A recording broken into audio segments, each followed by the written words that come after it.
You have probably seen a few projects showing that they burn an X amount of tokens every single month. So like Ethereum, from the time that EIP 1559 was introduced in the London fork upgrade, more than 350,000 Ethereum has been burned so far. But what does a coin burn mean, and how does it affect us?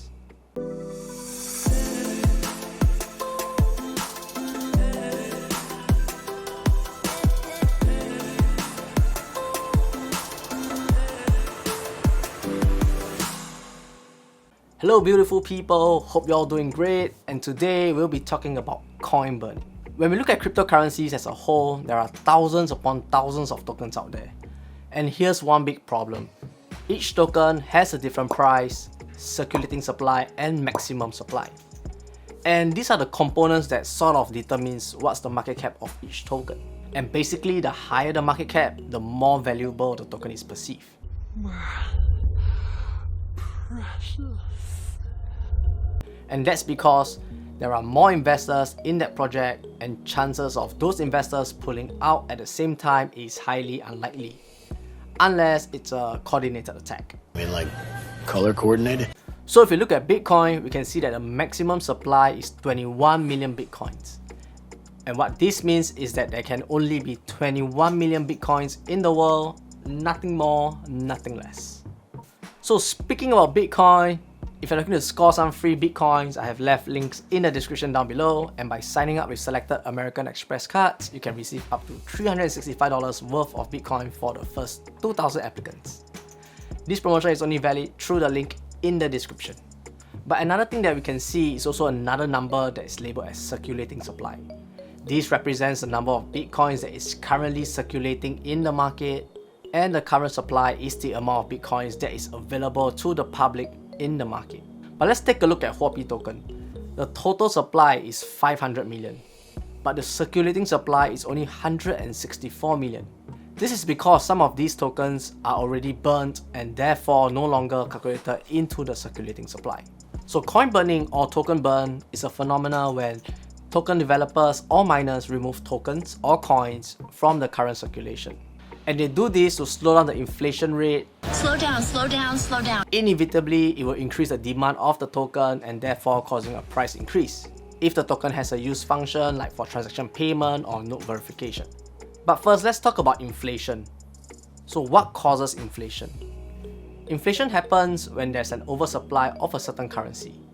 So like for example, the Feds are printing more money for the US economy. We also print actual currency and we distribute that to the Federal Reserve Banks. In this case, it devalues the currency because there is more currency circulating the market, and when this happens, the currencies that we have will not be able to buy as much as we could in the past. Like in the previous video, we talked about $8 being able to purchase a McDonald's meal, but now the same meal will cost roughly $10 and there will be a smaller burger.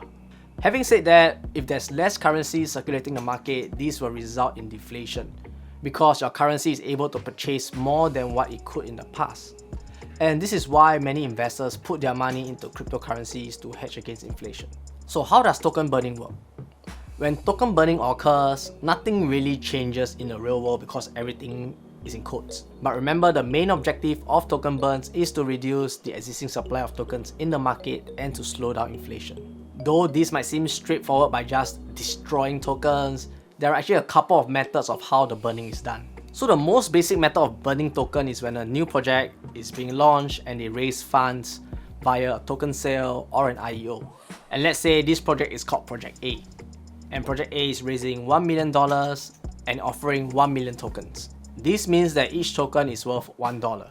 However, after the fundraising period, they realized that they only managed to raise $500,000, which is 500,000, and in this case, the project will burn the remaining 500,000 unsold tokens by sending it into a dead address. And by doing this, it renders the token useless, removing them from the supply. And they never see the day of light. It never has to see the light of day. Another method of burning token is burning by transaction. Like in Ethereum, the London fork upgrade implemented the EIP 1559 protocol. Activate! And in this protocol, an automated bidding system enables users to set the amount of gas fee they wish to pay for a transaction. Gas fees, on the other hand, becomes elastic, which means that it will fluctuate depending on the network congestion. And lastly, a burn system is also implemented where a part of every transaction is being burned and removed from circulation. So this ultimately reduces the supply of Ethereum in the market, and ideally, it should increase the price of Ethereum, but this is not financial advice. So whenever there's a transaction on the Ethereum network, a part of the transaction fee is sent to an address that no one has control over it. Nobody at all. Nobody, nada. Nobody? So basically, this address is like a black hole or a void in the crypto space. So the process is also very transparent and anyone can view the address of the burn tokens. So I'll leave a link in the description down below where you can check out the burn address for Ethereum. So another way of burning tokens is via token buybacks.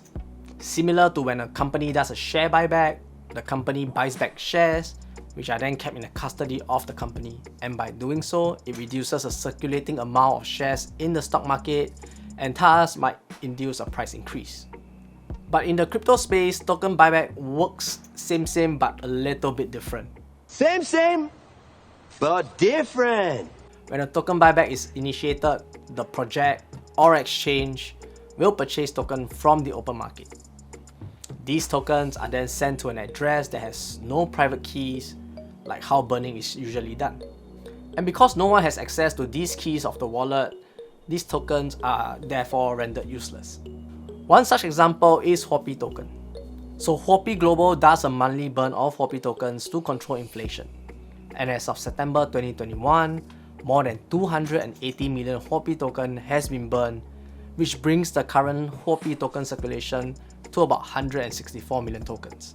So if you are curious, I'll also leave links to this block explorer so you can check out the tokens being burned on a monthly basis. So by effectively removing tokens from the market circulation, this reduces the circulating supply of tokens available, which can induce an increase in token value, and thus creating a deflationary mechanism which many investors are looking for.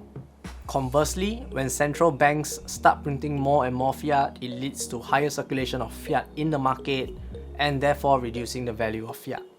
Just in 2021 alone, the US Fed has already printed 25% of the circulating supply of USD, which was then given as stimulus checks to their citizens. And in Venezuela, the inflation rate of Bolivia's has skyrocketed to 2,500% in 2021, while global inflation rate only stays at an average of 3.2%, which means for Venezuelans, holding on to Bolivias are actually causing them to lose more money every single day. If you're looking to score some free Bitcoins, I have left links in the description down below, and by signing up with selected American Express cards, you can receive up to $365 worth of Bitcoin for the first 2,000 applicants. This promotion is only valid through the link in the description down below. And so that's the end of today's video. I hope this has given you some knowledge about coin burning, inflation and deflation. So drop a like if you haven't, subscribe, and I'll see you in the next video.